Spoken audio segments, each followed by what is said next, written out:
Hello, folks. This story was sent to me by a subscriber and is intended for educational purposes only. Thank you for watching. 7 grams magic mushroom. The day the trees gossiped back.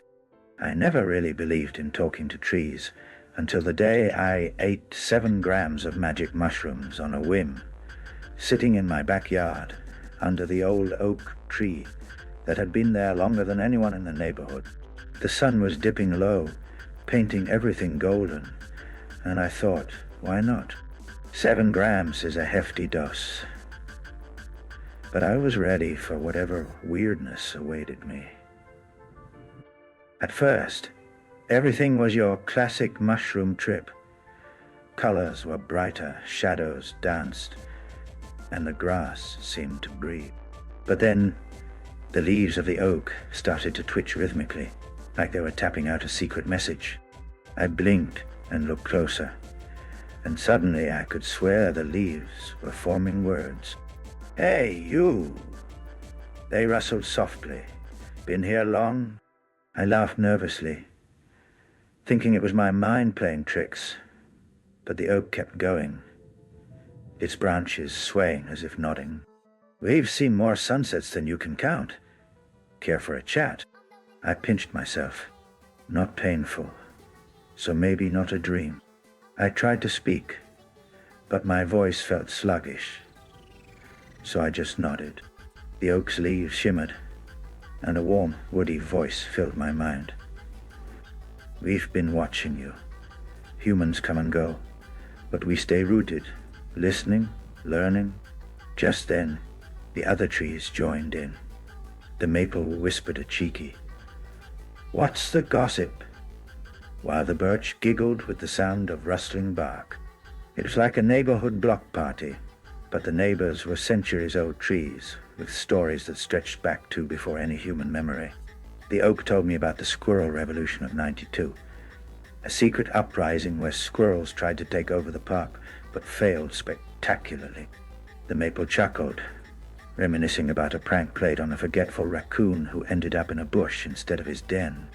I couldn't believe I was actually listening to a forest gossip session. Then, things got weirder. The ivy creeping up the oak's trunk suddenly turned into a tiny storyteller, weaving tales of lost loves between the trees, and how the wind carried secrets from one continent to another. The stories were vivid, emotional, and filled with humor that made me laugh until my sides ached. As the trip intensified, I felt myself shrink, or maybe the trees grew taller, who knows. Suddenly I was perched on a branch, surrounded by leaves that shimmered with bioluminescent colors. And the sky above me wasn't just blue, but a swirling canvas of cosmic patterns.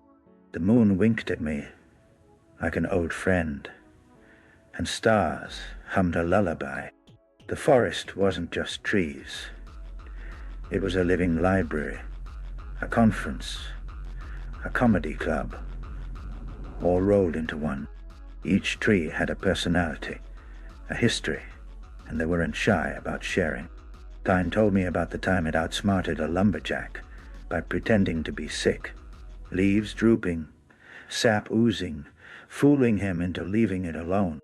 The willow sang mournful songs about lost storms and forgotten rain.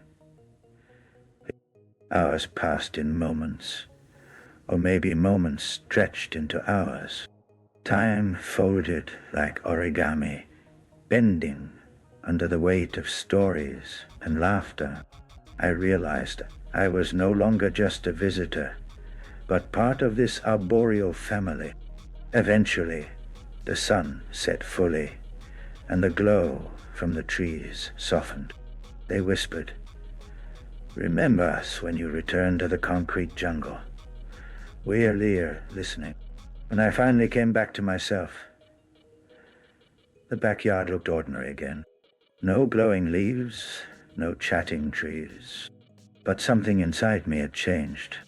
I carried a secret smile and a new appreciation for the silent giants we pass every day without noticing. That trip wasn't just a psychedelic experience. It was a reminder that nature has stories to tell if we only listen. And maybe, just maybe, the trees really do gossip after all.